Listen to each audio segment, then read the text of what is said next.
کراچی کے کارساز روڈ پر گاڑی کی ٹکر سے باپ بیٹی کی جاں بحق ہونے کے کیس میں گرفتار ملزمہ نتاشا دانش کی منشیات استعمال کرنے کے حوالے سے میڈیکل رپورٹ کی تفصیلات سامنے آ گئی ہیں۔ اس رپورٹ میں مزید کیا انکشافات ہوئے ہیں، آئیے آپ کو بتاتے ہیں۔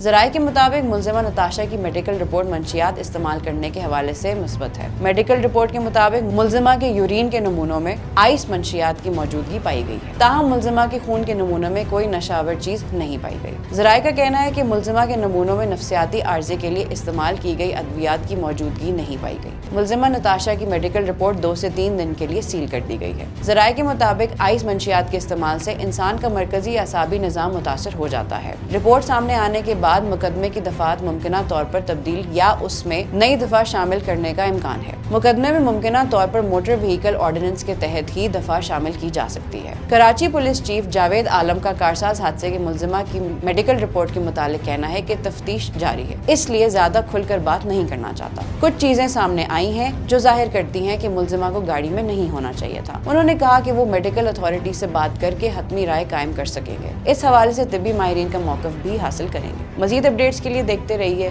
VNews.pk۔